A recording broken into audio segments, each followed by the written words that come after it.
Hey, welcome into the Snap. The 2022 offseason has hit. Landon and I are just itching to get back on the mic with you guys and do a live show. So for those of you that are catching us on YouTube, feel free to post those questions that you have about your Dynasty leagues, Dynasty Buys or even sells, as well as some reactions to the NFL Combine that's going on right now. Quarterbacks, tight ends, and wide receivers are measuring today. We're going to talk a little bit about that, but really centering around some off-season Dynasty activity. Lando, as always, how you doing? What's been going on? Yeah, Mac, I've been doing great. It's great to get on the mic with you again. Welcome to everyone. Thanks for tuning in. It's the off season. You're a real one if you're listening this time of year. But as we know, football, and especially Dynasty football, it never stops. This is the time to be active. It's the post-Super Bowl, pre-combine kind of excitement that we share. So if you are catching this on podcast, make sure to subscribe to our YouTube and hit that bell button so you know when we're going live, and then you could get your questions answered live on the show. It's a great way to interact with Mac and I, and you get some real good feedback. We go into more detail than we could in a text message or a Twitter DM, and you get the live reactions from us. So if you're looking to trade in your Dynasty leagues, if you just want to know about your keepers, anything going on, what maybe the signings this offseason means, get us on YouTube. Comment on the videos, and we will get back to you. 100%. Lots going on today. We've got the Combine going on right now. You said Chris Olave just came off running a 4.26. 4.26, a sub 4.3. That's outrageous. There's lots that goes on at the Combine. We're going to talk about it. I think the one thought that I always have is anything to do with speed, with strength, with, jumping ability.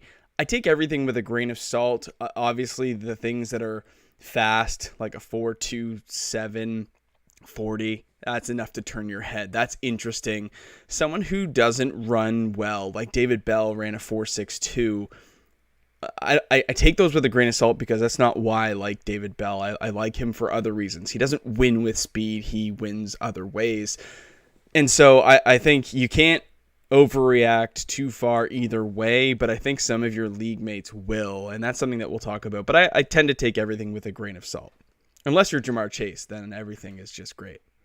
That's it. To our right, you'll see our 2022 rookie rankings, and these names to you might be new. You might haven't heard any of these names before. Mac and I will give you a bit of a preview of the 2022 rookies, what we think of them. Mac has been vocal about saying that he is not a big fan of this 2022. In general, yes, Breece Hall is great and Traelin Burks is great, but in previous classes, we got a handful of those guys. Mm-hmm. Right now, it's very much a top-heavy. It's a deep class. I guess it's a deep class in terms of talent, but they're less sure things. They're less of a quality fantasy asset for your team. So again, if you're listening to us on podcast, you won't be able to see this graphic, but we'll still talk about the names we like, talk about some sleepers that we like, people you need to watch, and check out on the YouTube highlights later on. Let's jump into Dynasty Buys. We'll kind of let the Combine unfold live, so we have a little bit more to go on in the latter half of the show. But we'll talk about just briefly some Dynasty Buys that you are targeting right now, specifically those free agent wide receivers. So we've got some big ones on the board, no doubt. Davante Adams we're still waiting for that franchise tag to be dropped, but Davante Adams potentially could be available. Let's just say that. Chris Godwin is out there as well. Allen Robinson, Juju Smith-Schuster, Mike Williams. Any of those guys on your radar as for guys that you should be targeting in Dynasty leagues? Yeah, I think Chris Godwin would be a great option, a guy that people were disappointed in late in the year because he got injured and a little bit forgotten about, but he is an excellent wide receiver. He's a top 10 wide receiver when he's healthy. He's been fortunate to have Jameis Winston and Tom Brady throw him the football. So right now when there's an era of question around him where he's going to go. This is the time to buy, because owners might be worried, they might be concerned with if he ends up with a bad quarterback, Justin Fields, even like a Lamar Jackson, where it's not the high volume, it's not the Tom Brady's of the world. I'm absolutely willing to buy before we find out where he's going to go and where he's going to land. Yeah, fair enough. Juju Smith-Schuster, the price tag on him is super low. And I think even Deontay Johnson, Chase Claypool have probably seen a little bit of downgrades with the uncertainty at quarterback, right? I mean, Deontay, I think, is a very good buy. Chase Claypool, Juju Smith-Schuster are definitely question marks. Juju has the upside of potentially changing teams, and it's fun to talk about those potential scenarios. You and I talked sort of off camera about that and said the Chargers would be such fun spot. Him, Keenan Allen, Herbert, Eckler, get that sort of little core going for a season or two. There could be some resurgence for Juju Smith-Schuster. Chase Claypool doesn't have that upside. He's very much so locked in with the Pittsburgh Steelers and whoever is going to be behind center for them. What do you do with a guy like Juju? A guy like Juju, I mean, he has a year of 1,400 receiving yards to his name. Beside Antonio Brown. Yeah, not very many receivers can say that. So I think he would be good in a place like Arizona, where they need more wide receivers alongside DeAndre Hopkins. We're not sure what the deal is with Rondell Moore. His yards per target or super low in front of the line of scrimmage. A line of scrimmage was the lowest ever recorded since we've started recording these metrics. What did he have the 1 week where he had like 9 targets, 9 receptions, and it was like 37 yards? Like, it was just, everything was so close to the line of scrimmage. Don't have it in front of me, but I think it's literally like, it's single digits. It's under 5 yards per, or 5 air yards per target or something like that. It's bananas. I don't know what they're doing with him. He could be one of the busts that we really liked this year. He is far from a sure thing if he ever were to break out. So as far as Juju goes, I mean, everyone keeps talking about the Kansas City Chiefs, but he already turned them down. Yeah, I think he burned that bridge. The Chiefs would go back to him. There's just no reason to at this point. Sure, they might have a need. They might absolutely have a need at wide receiver. They've got a couple dart throws, though. I don't know that they need to go out and spend the money on Juju. And if they do, it's going to be less than what he probably turned them down for. So seems like there might be better options for him. Chargers would be an awesome destination. That's kind of what's locked into my mind. Most people I'm listening to believe that Mike Williams will return to the Chargers. He obviously has a great relationship with Justin Herbert, and I mean, they want to win in this window now. Not to say they couldn't add another piece, but I do think they could really use a tight end. But I think that Mike Williams very well could stay in LA. However, if he does do that, I like him as a sell high candidate. Oh, you have to. You have to, given his age. His production is this past year.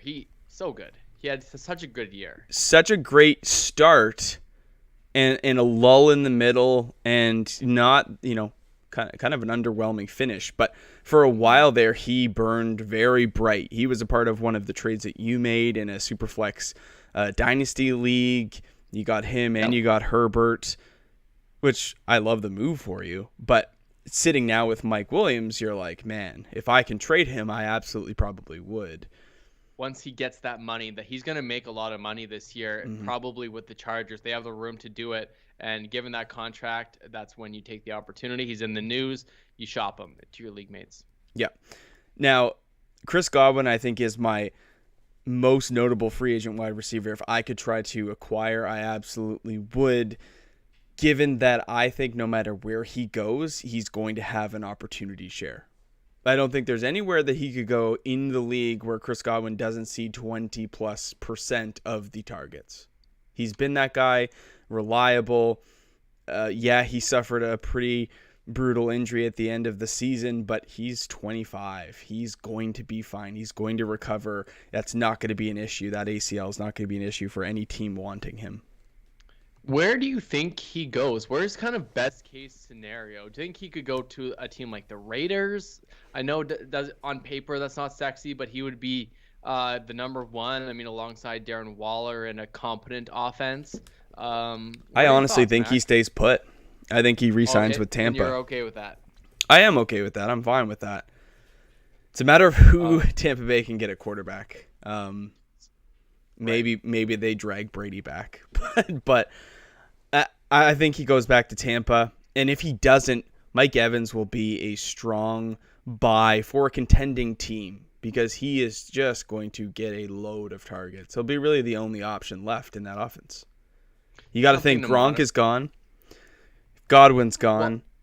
That would leave him, Tyler Johnson, Scotty Miller, and OJ Howard. I mean, if Tom Brady were to come back, I think everyone just runs it back in Tampa. Everyone's coming back. Hey, Godwin, Gronk, you have to. The whole works. And Lenny. No, but Lenny.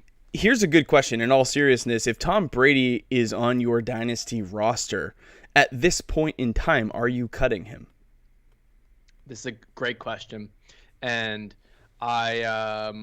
he's one of the most difficult players in dynasty football right now, but because there's a ton of discussion around if he's actually going to come back, like we just talked about. We're talking a little bit in jest, but people are serious that he is actually going to come back to the Buccaneers, run it back. It's a fake retirement.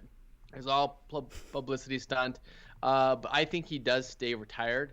But you can't drop him because he was a top 5 quarterback this year. He performed for your fantasy team, and he has great weapons in Tampa Bay if he decides to come back. He's not going anywhere else. What is the chance he comes back, though, if you had to put a percentage on it? 20%. Yeah, like if there's a 20% chance that you can have Tom Brady for another season and Tom Brady's still a top 12 quarterback, you just can't cut him until the season starts and Tom Brady's not a Buccaneer anymore. So even after the season starts, there might be swirlings around him coming back. So people are going to be adding him if you drop him. That's almost the worst part. He's an anchor. He's a roster clogger for the next until like November.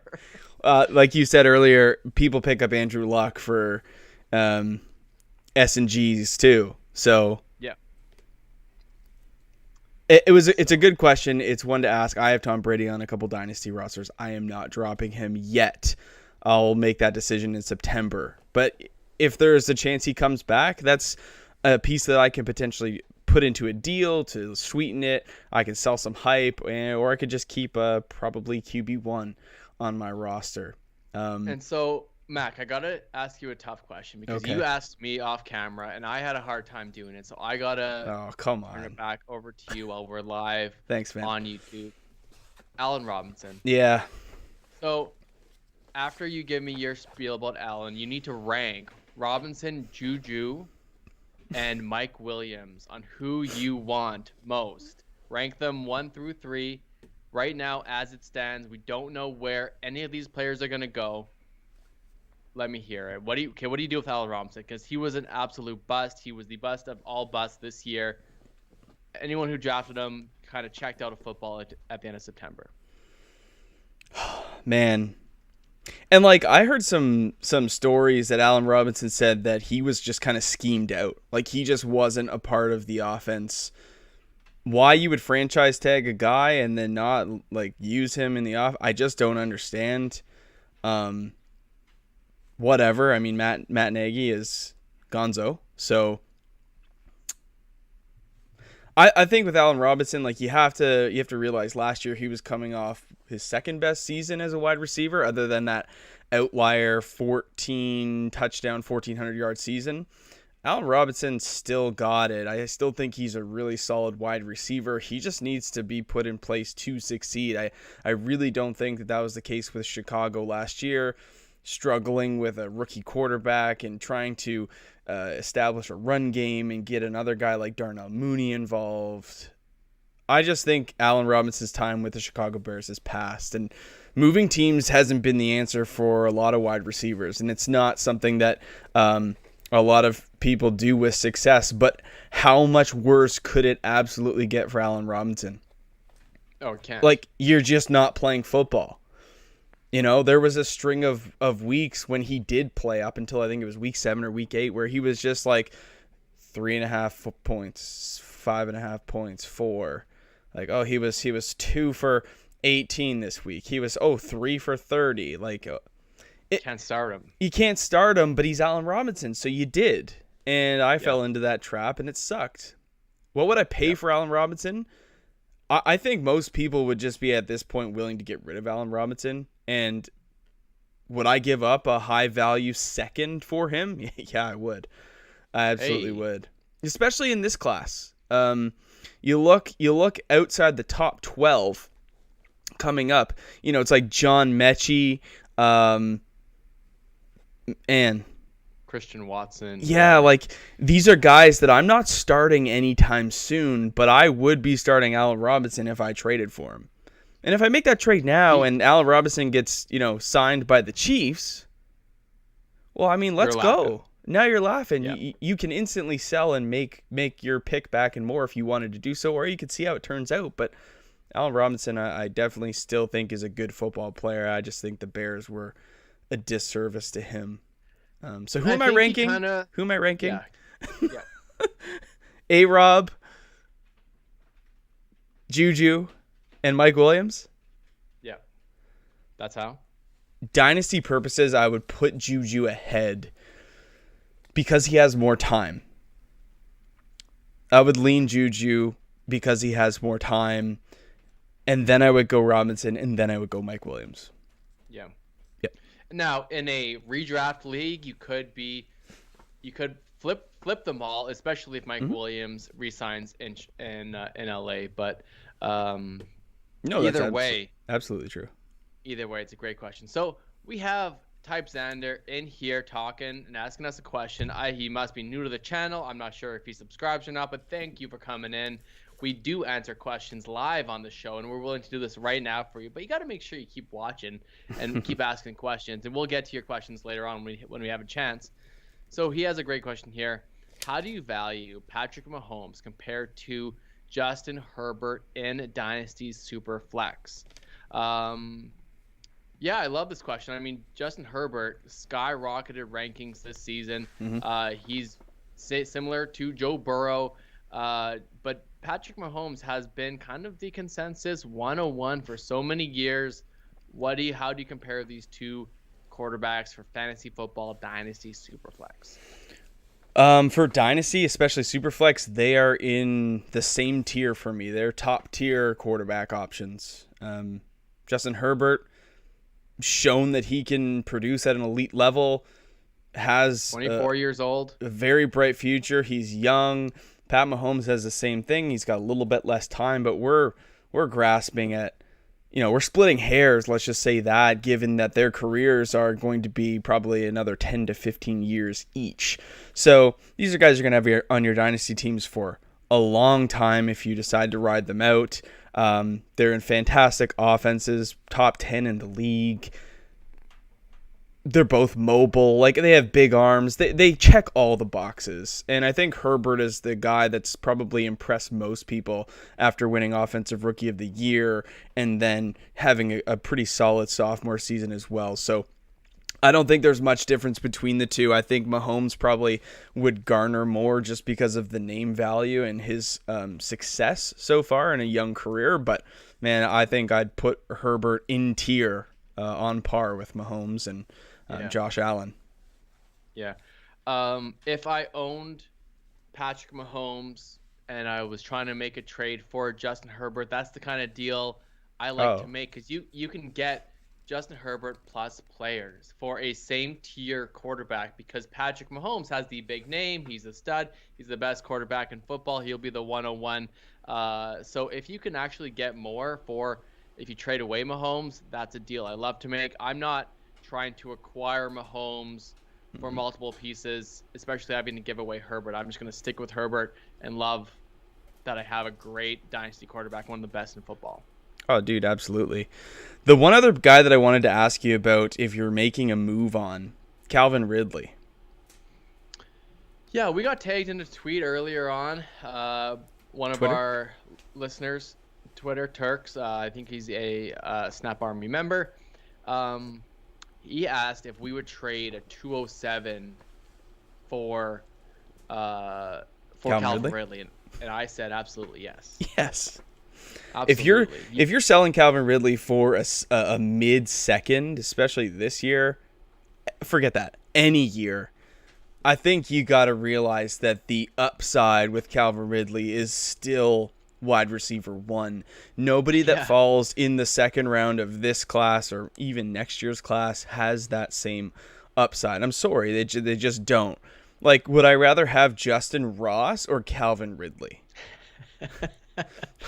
Calvin Ridley by a wide margin. And you know what? I'd rather have Calvin Ridley if he doesn't play next season, because Justin Ross will probably not produce for my fantasy team, and I'm not going to start him. So I'll take Calvin Ridley for that price any day.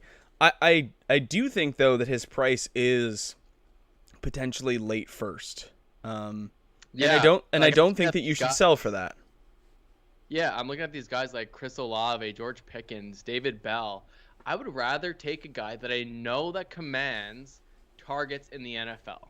Mm-hmm. Commanding targets from an NFL quarterback is an absolute skill. It's hard to do. That's what makes it so impressive what the Justin Jeffersons and Jamar Chases managed to do year one. These guys are going to take years to develop. And a guy like Calvin Ridley, even though his status is up in the air, we don't know where he's going to come, if he's ever going to come back and play. But if he does, he's well ahead of these guys right now, and he will still, as soon as he comes back, he's got massive value. His value is going to go skyrocket through the roof, and then you could trade him for multiple firsts if you really want to. Yeah, I think if you really wanted to get rid of Calvin Ridley, I would be targeting someone who maybe didn't have a great season but has some upside, like a Rashad Bateman or a Devontae Smith. If you could get either of those players and a little draft capital in return, like a late first or an early second, I mean, now we're talking. Now I've got an asset that I can grow with, that I can feel a little bit more secure about, and use some capital as well. So, I mean, that's the type of deal I'd be looking to, but I think Calvin Ridley is a firm hold. He's so talented and so capable, and I do still believe he's a wide receiver 1 candidate in Dynasty. You just have to have a little bit of patience with him. I think it's just hands off until we get more clarity on his personal situation. Don't sell him right now. If you have him, just eat it until we get more clarity. Exactly what you said, Mac. Yeah. Anybody you want to talk about in terms of running backs or quarterbacks or even tight ends in Dynasty football? One guy that's going to be talked about lots, I think, and I brought his kind of his backfield mate up to you earlier. That's AJ Dillon. Mm-hmm. Packers running back, and because there's so much, you'll see a trend here, listeners, about the guys I like to buy right now. There's up in the air. There's question marks with the Packers. Is Aaron Rodgers going to come back? Is he going to be a Denver Bronco? Where's he going to go next year? So now take the dip in value of what's going to happen with the Packers and take the likely starting running back in Green Bay. Now, I did not realize this, but so Aaron Jones restructured his contract this past year, and it makes the Packers very difficult for him to re-sign him this year. He has a massive cap hit in 2023, so they're probably gonna have to cut Aaron Jones. He might be a cut candidate because of his cap hit, and that will leave AJ Dillon as the lone starter, the stud, the guy that people are saying is going to be a Derrick Henry type. He's a Javonte Williams. He breaks tackles. He's obviously used in the red zone by the Packers, and he catches some footballs out of the backfield. So AJ Dillon, heck, if Aaron Rodgers is there, he's a top 10 running back by himself. Well, and here's the thing, is like when you look at Aaron Jones and AJ Dillon and their utilization in tandem last year, AJ Dillon out-touched him on the ground. AJ Dillon got more carries than Aaron Jones did. There's definitely a passing of the guard there. You're right. they can't afford to keep Aaron Jones if Aaron Rodgers is still in the picture. And if that's going to be, hey, Aaron, we want you to be a part of this, but we're going to need to restructure your deal because we're going to back up the truck for Rodgers and Adams, they're going to have to get creative somehow, some way.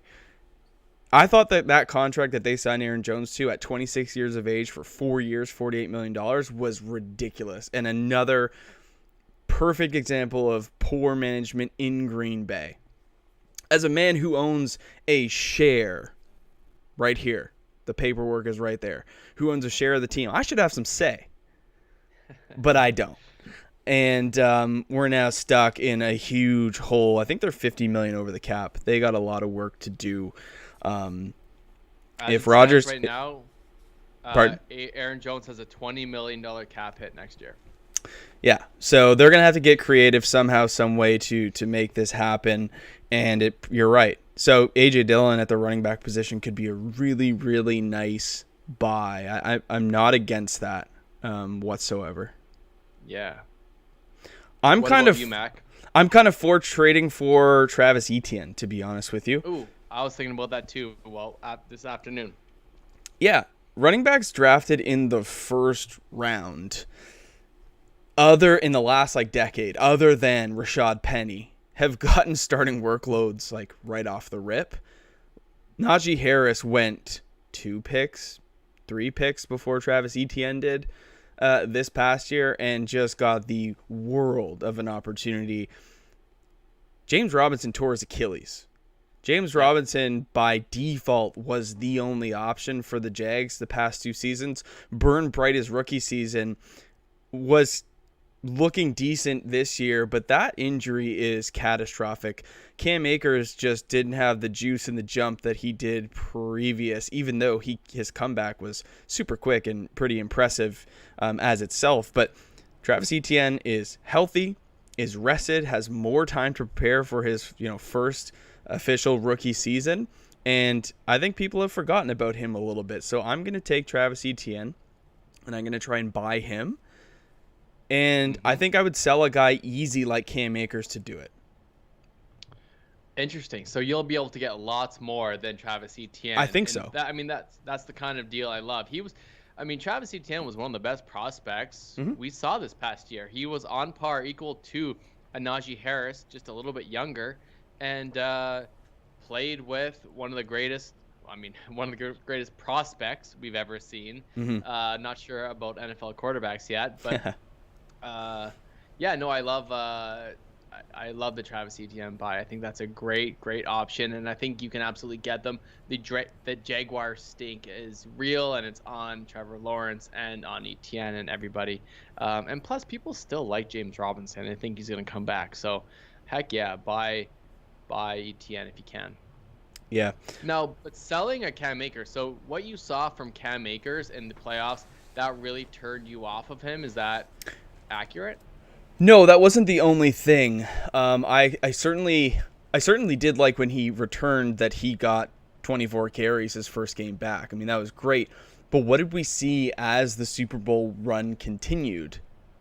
Yeah, not much. We saw splitting of the carries. As soon as Darrell Henderson was eligible to carry the football again, he got a little workload. Sony Michel got a little workload. Cam Akers got a little workload.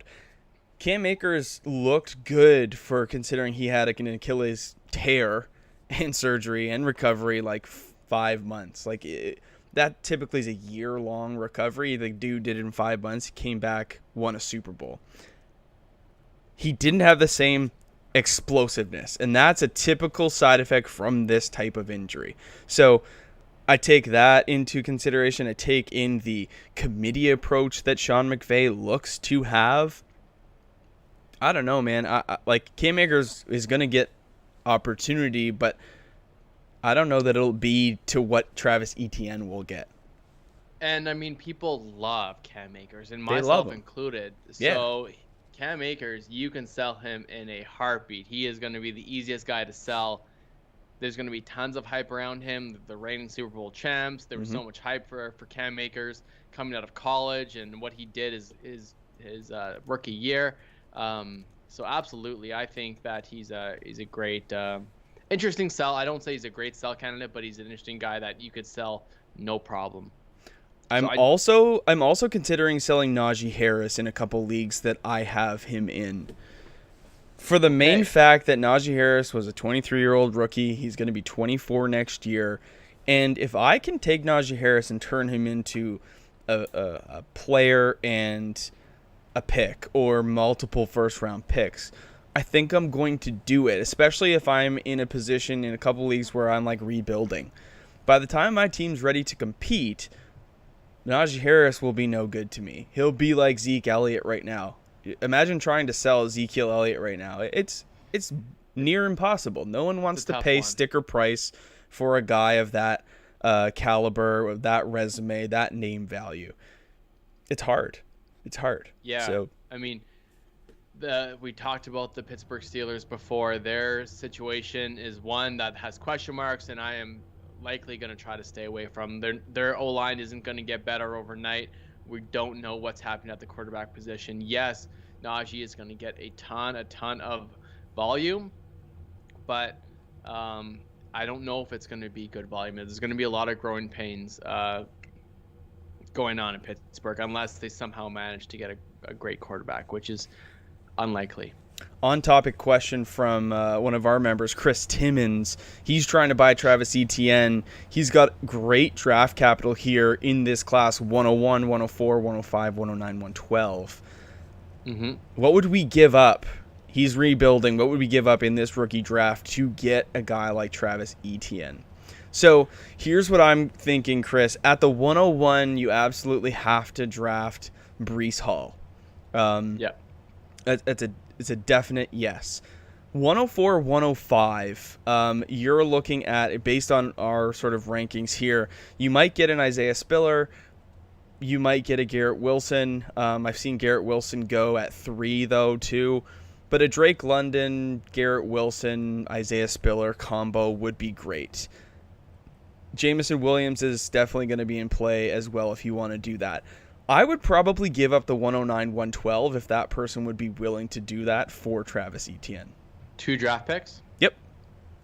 Yeah. People are going to look at 2 firsts and go, I'm going to get 2 firsts for a guy that hasn't even played a snap for me yet. Okay, no problem. But who is the 109 and the 112 in this draft class? Based on our rankings, it's Jahan Dawson from Penn State, who was definitely a winner for me today. We're going to talk about him soon. And Chris Olave, who just ran a 4.27 40. Sure, those guys are great, but they're not running backs. That's what you need. So get Travis Etienne, get Breece Hall. Oh, it is a super flex league. Ooh. That does change things just a little bit. I still think that Breece Hall will go near the top because these quarterbacks, I don't know, man. I mean, we'll talk to Chris to see what kind of quarterbacks he has. I would maybe want to trade the 101 and get like the 103 plus players kind of thing. And then if you have 103, 104, 105, I mean, you're in a great spot to grab one quarterback. You probably get Breece Hall or Traelin Burks, and then you have an Isaiah Spiller type, maybe a quarterback mixed in there. That's a great spot to be. I still like trying to give up the 109, 112. Only reason I say that. Give up just one. Can you give up one? You maybe potentially could. I think you got to test the waters with your trade mate. 101, I think, is still probably Breece Hall. But then it's like, okay, if quarterbacks start going at the 104, you could take Burks, and the 105, at worst, you're left with, let's just say Kenny Pickett and Malik Willis go. You're left with Matt Corral. Okay, cool. That's fine. Yeah. I would definitely keep the first 3 picks you have. 109, 112 could be in play for me, but we could definitely talk on the Discord about that one, Chris. Hit us up. Yeah. I do want to shout out our Snap Army members. Chris is in the house, Fundarius, and Easy, our OG listener. And then Griff was also here. He's been super active. He's a really great guy on our Discord. If you're listening to this on the podcast platform, join our Discord community. It's a great community of like-minded fantasy players. We talk all off season. We could talk anything from life to dynasty to trade talks to whatever it Wordle. is. I mean, hell, we To do the Wordle, Wordles. Wordle, whatever. We got it all. Whatever it is. Shout out to our Discord. It's a great community. If you really need help and want interaction with your dynasty teams, that is the place to be. Dynasty Nate is a sharp mind in that industry as well. Let's jump into the combine. Like I said at the beginning of the stream, combine will, especially one that is regulated. It's not hand times. It's not guys doing it on their college turf. This is run by the NFL. We're going to get more precise measurements this year. People are going to overreact. They're absolutely going to overreact. You're going to see on Twitter that this guy was fast and this guy was slow, and people are going to get onto their radar because of that. And I think my recommendation and my advice to you is just take everything with a grain of salt. To do the work, put in the time to find out why you like guys, not because they ran a 4.27 40, not because they have 9 and 7, 8-inch hands. Like, go through and do your due diligence, do your research, find out why you like players. So, I mean, big news from today, like David Bell, for example, who is our wide receiver 6 out of Purdue, 10th overall player in this class. I really like David Bell. He finds a way to win. He's tough. His route running is solid. He really comps to a guy like Devontae Adams coming out of Fresno. Like, you watch the tape of Devontae Adams coming out, he's not a burner. He wasn't beating guys downfield. Mm-hmm. And David Bell ran a 4.62, and people are upset about that. But that came as a shock to nobody. Yep. So I look at that headline, it's like, David Bell's slow. It's like, well, yeah, I knew that, though. And I still have him as my 10th overall prospect. So, I don't care. I really don't care. Everyone, I mean, I remember Dalvin Cook running slow combine times, and people liked who he was, but he ran... he ran a 4.49. That's slow, guys. Dalvin Cook sucks. Dude. Yeah, no. And you know what? Top 5. A lot of these running backs tomorrow are going to run slow. Right. There's going to be some 4.5s and 4.6 running backs. Yeah. Without a doubt. The only one that might run under like a 4.4 or maybe a high 4.3 might be Isaiah Spiller. Right. But Hall will run slow. I wouldn't be surprised if Kenneth Walker ran a little slow, like a high 4.4. Rashad White will run slow. Kyron Williams probably runs slow. Like, a lot of these guys are going to run slow. We already know this. Yep. Absolutely. So, yeah. And this isn't the strongest running back class. No, it's not. And it's not the strongest class at all, despite these wide receivers being very fast. I think that's a great time to get back connected with the NFL, and hopefully you listen to the show and start paying attention now and ask questions and talk to us. And we like to have some rankings like Mac has pre-combine. Mm-hmm. We will look and go post-combine, and people that really did fall on their face, we do need to consider that because that could affect their draft capital. And then, we need to reconsider post-NFL draft, and the rankings will change after that. We know that first-round running backs are going to get the opportunity.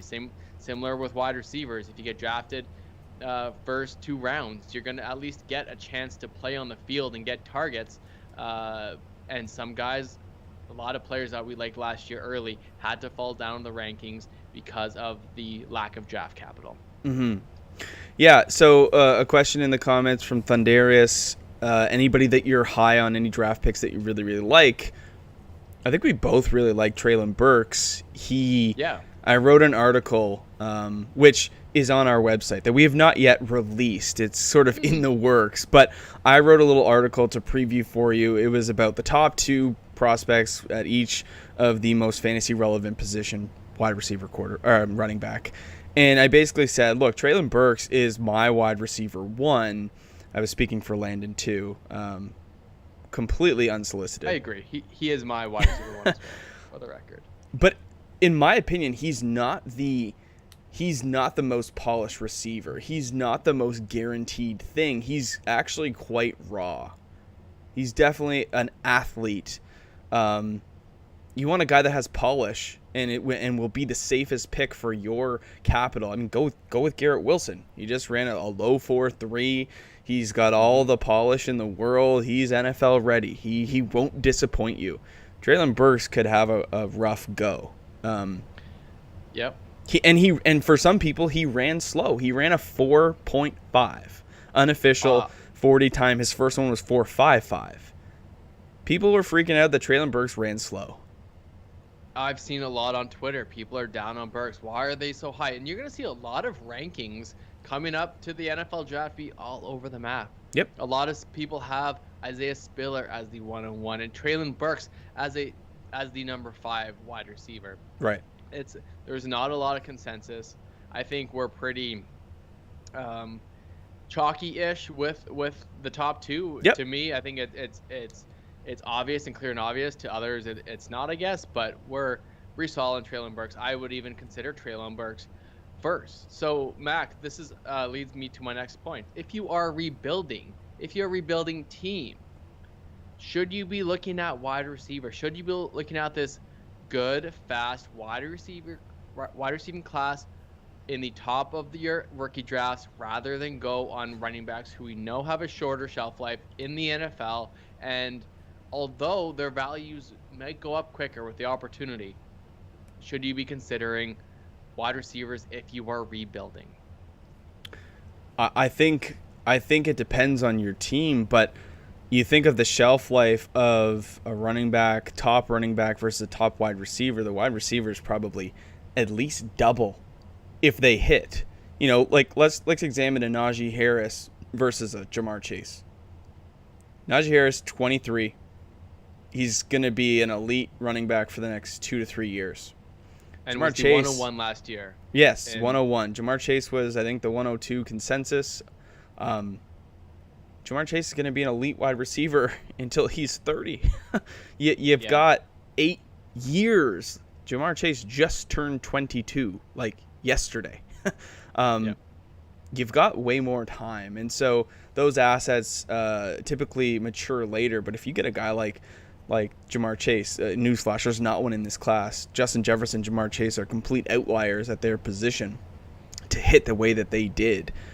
But yeah, like I think it's totally fine. And if you do want to go with the running back and that asset that everybody wants, use it. When that peaks at its highest value, use it. Sell that player. Get more assets. Get more capital for future classes. 2023 is going to be a great class. So yeah, I mean, I love Breece Hall. I think he's a cut above at the running back position. I think he's the best prospect. But yeah, I mean, I would probably go the wide receiver route if possible. What I wanted to say about Traelin Burks is that he's a freak athlete.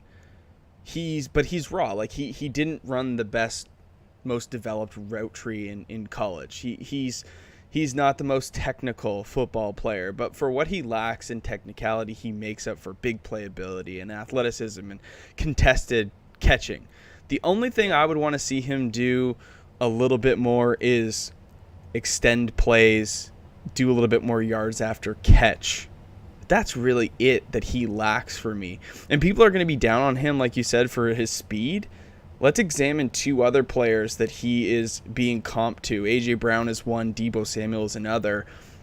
Deebo Samuel ran a 4.48 40 at 5'11", 214. A.J. Brown ran a 4.49 40 at 6 foot 226. Traelin Burks at 6'2", 225 ran a 4.5. These guys are all in the exact same neighborhood. So yeah, he ran a 4.5. It's not blazing speed. But he's 6'2", 225. That's solid speed for a guy of that size. Not everybody is DK Metcalf. No, absolutely not. You know? Yeah. No, I think that's a great asset. Rocky, I guess, watches Traelin Burks play, and he says he plays faster than 4.55. And absolutely, I think that's an accurate. That's why we said early in the show you have to take the combine with a grain of salt. Game speed. And I agree that Burks is my top wide receiver. I love Drake London, and that you have him at at 103. He is he's a 20-year-old wide receiver out of Texas A&M, and that's USC, my man. Yeah, sorry, USC. He's still a 20-year-old USC 6'5" wide receiver that I do believe will get targets, will earn targets early in his career. I had my prospect up. Isaiah Spiller is also a 20-year-old running back out of Texas A&M. That's how I got that mixed up. But these young assets are going to be valuable for quite a while. It will take them time to develop, but I do believe that I don't know where I'm going with my train of thought now. I've lost myself. It's okay, Lando.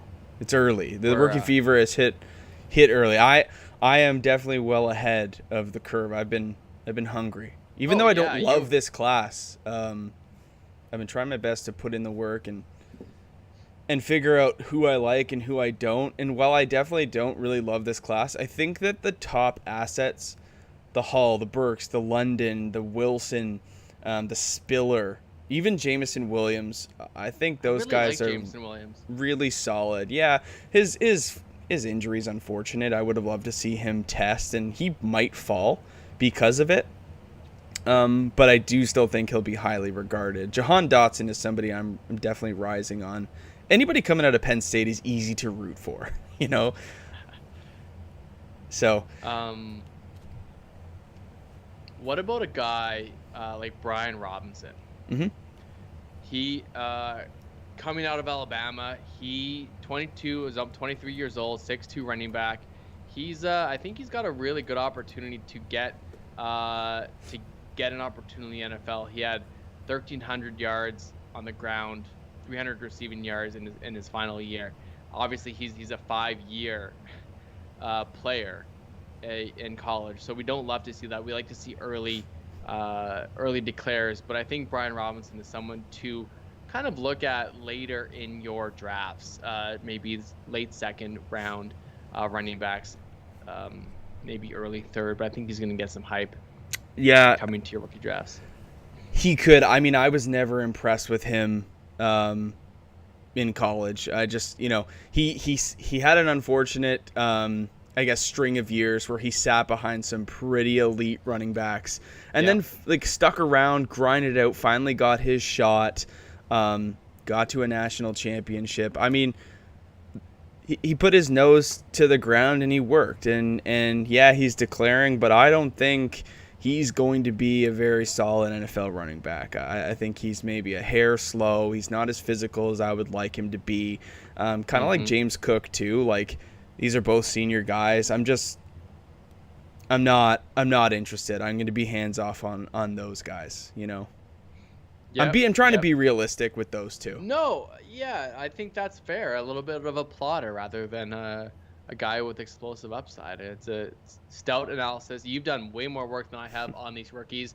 You flipped the script on me this year. I have. I mean, you have set the bar, and I'm just trying to live up to it, my man.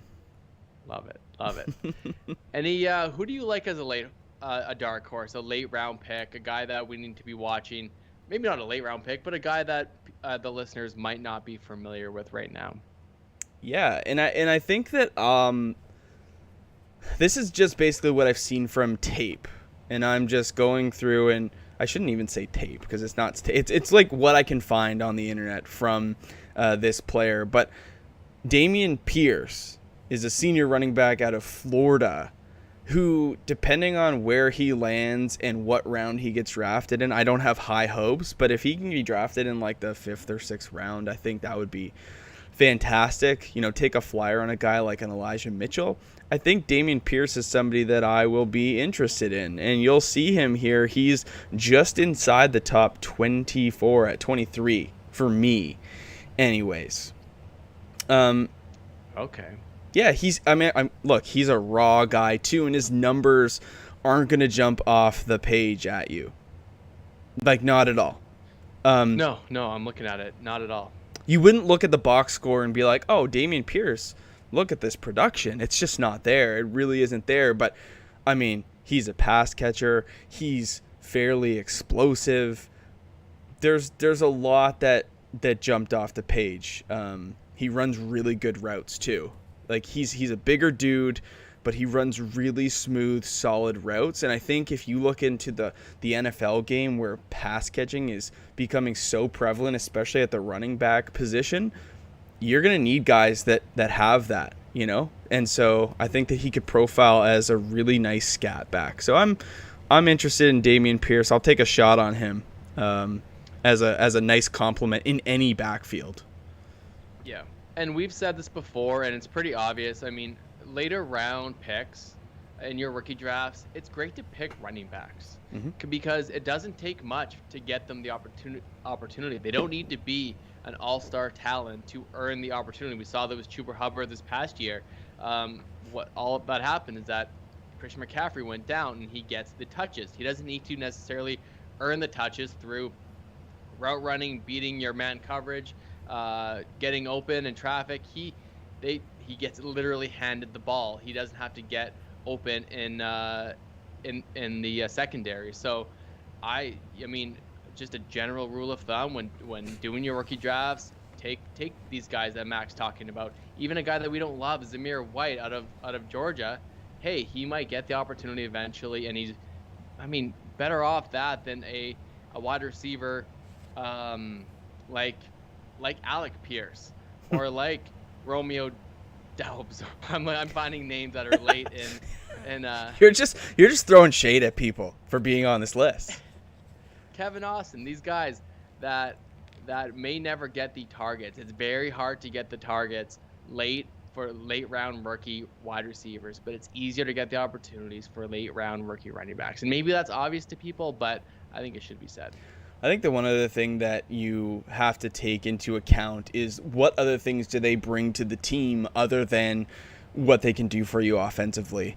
And like Damien Pierce, for example, is a really strong blocker. He's good in pass protection, and he's actually pretty decent in the run too. And so he could be a guy that you line up in a two-back set that goes out and throws a block for your lead back. He's a guy that's going to get on the field. And I think that's the thing when you look at a later round running back is like, what can they bring to the team and get them on the field? And I think with him, there's so much that is attractive that he's like a Swiss Army knife. And I'll take a shot on a guy like that costs me nothing in terms of draft capital. I mean, we're talking here a late second in a 12-team league, and I'm probably higher than most on Damien Pierce. So in your leagues, it could be a mid-third. You know, we're talking nothing, but guy you stash in your taxi and you watch mature for a year could turn out really, really nicely. And if you are drafting wide receivers, maybe the team picked them because they're a punt returner or kick returner, and then they're on the field. Like Mac was saying, look at their skill sets. Maybe you need to.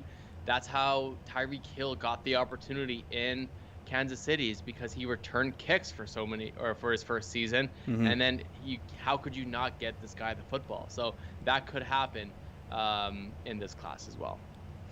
We haven't talked about the quarterbacks in this class. Let's talk about them real quick. Yep. So the big four, we should say, Malik Willis, Matt Corral, Kenny Pickett, Sam Howell, and then Desmond Ridder made a little bit of a splash today after having a pretty good showing. Ran a really fast time, quarterback out of Cincinnati. Yep. I don't expect him to jump up boards, but how would you order the quarterbacks? I have them in the way that I sort of rank them, but I know that you like Malik Willis. I do. I would rank Malik Willis number one in fantasy drafts, dynasty, rookie, superflex, dynasty drafts, because of his ability to run the football. And I think that's going to be the difference maker, especially for a rookie quarterback. We've seen rookie quarterbacks that just pass the football really fail, especially these couple of years. They haven't been very good. So you need at least a baseline of rushing attempts to start on your fantasy team, and I think that's what Malik Willis will give you. I'm not sure if he's going to be the first wide receiver off the board, but I do believe he's a first-round pick. Quarterback off the board, but I do believe he's a first-round pick, so he will get the opportunity. There's plenty of teams that need quarterbacks right now. So as it stands right now, I believe Malik Willis is my number one, And then I agree with you that Kenny Pickett is probably the best pocket passer quarterback. He's the best real life quarterback. He'll get the fantasy assets, the football, the wide receivers, tight end, running backs out of the backfield, the football. So I think Kenny Pickett's going to be good. He'll be fine for fantasy. I think this class isn't super strong in my opinion. So I think Kenny Pickett will be fine. I'm not sure if he's a actually fantasy starter though. The thing that people love about Malik Willis is obviously his ability to run the football. Like he feels like Jalen Hurts, but with a much better arm. Right. Malik Willis was 60% forced missed tackles. That was the highest in Pro Football Focus history of charting that stat. So his run game is effective. He is a dual threat quarterback. That is what the modern quarterback looks like in the NFL. I mean, 2,200 rushing yards, 5,100 passing yards, 74 total TDs. He just didn't play at a solid, like Liberty is just not one of the schools that is a big name school that plays big time competition. That's the only grain of salt that I take with Malik Willis's production. And he's a little bit more of a raw prospect than, let's say, a Sam Howell or a Matt Corral or Kenny Pickett. I think Pickett is the most pro-ready quarterback. I think he delivers everything except for large hands. He's being criticized like Joe Burrow was for having small hands, actually the same size hands as Joe Burrow. And I think Joe Burrow is doing just fine with the size hands that he has. Sam Howell might be one of the best pocket passers, but he actually didn't impress me today throwing. I know he got the deep ball going a little bit, but he underthrew a lot of receivers. You saw some receivers kind of pull up in their route and kind of wait on the football, and I just noticed that a little bit. I wasn't overly thrilled. But, yeah, for me it's Pickett first, but I can see the allure for Malik Willis. It's a gamble. It's absolutely a gamble. I think this is kind of like, the Traelin Burks versus the Garrett Wilson. If you want the more for sure thing, you need this pick to hit, you go with Kenny Pickett. But if you're willing to take the upside, I think Malik Willis is very interesting. And Ron Rivera had a really good interview talking about him and his interview with Malik Willis, and he was impressed by him. And a lot of people are saying, look, the Commanders should take a quarterback, and Malik Willis might be that guy. Yeah, I mean, the Steelers could look at him too and pick 20. I'm looking at mock drafts right now, and it looks like Carolina could go to Kenny Pickett with their first pick at number 6, which is wild that 4 quarterbacks were off the board at number 6, and he might be the first one this year. Yeah. Rocky was saying that he's seen some people say that Carson Strong is the best and most talented quarterback in this class, but has a lingering knee issue that has hurt his performance. Interesting. Yeah, he's inside the top 5 in a lot of expert rankings. He's outside the top 5 for me, but he's close. You're an expert. I'm not. I'm like a semi-pro. I like to think I'm an expert. I mean, we've had a decent track record. High-level amateur sports here. Yeah, correct. We have a great community. We are more entertainers than experts, but we've done all right with our research and our projections. Let's just say, yeah, it'll be a really interesting class to see unfold. I'm excited to see what tomorrow brings with the running backs. Like I said, I think a lot of them are going to run slow. It's not a great running back class outside of Hall and Spiller, maybe Kenneth Walker, but I think he'll definitely be a day 2 to 3 guy. Yeah, we'll see how it shakes out. But we're getting close to the hour mark here. If there's any pressing questions from our listeners here, you can go ahead and put them in the chat. But Lando and I are definitely going to start getting things going again. We would love to turn up some more Dynasty content, and I think once the draft unfolds, we'll really start pumping some stuff out. But what do you guys want to see? Let us know in the comments. Do you want to see some Dynasty rankings? Do you want to see some more stuff for the upcoming NFL draft? Do you want to see draft projections, player profiles. What do you want to see from the Snap Boys here in the coming months?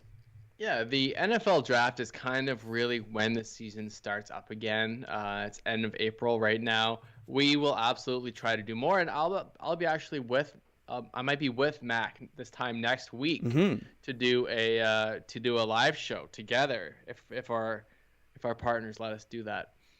We can get clearance on that. We can get clearance on that. Just throw them the baby and leave. Yeah, that's right. That's how it works. Yeah. Yeah, and that's pretty much going to conclude for us, fellas. So thanks so much for stopping by. Appreciate you guys. Anybody listening on Apple Podcast or Spotify, just remember that a rating and review goes a long, long way. Really helps out the show, really costs you nothing but a little bit of your time, and we know that that's valuable. What we would appreciate if you could go ahead and leave us a rating and review. Also, you guys on YouTube that are watching, a subscription. I mean, you guys are commenting, so you're subscribed, but share it out, like the videos. You know the drill. We appreciate it. Keeps the lights on here.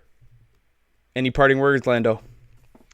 I couldn't tell if this show was an hour long or 3 hours. It's good to be back on the horse with you, Mac. It's fun to talk fantasy football, and good luck to everyone in the off season. Hopefully you can enjoy and join our community going forward. It's going to be another great year with the Snap Army. Join the Discord. Get those conversations going about Dynasty, your trades, everything you need to know in the off season, drafts. You got it. We'll see you guys next week. We're going to try and do this again next week. Same-ish time, same-ish place. We'll post it. We'll let you know. But chat with you guys soon, and enjoy the Combine.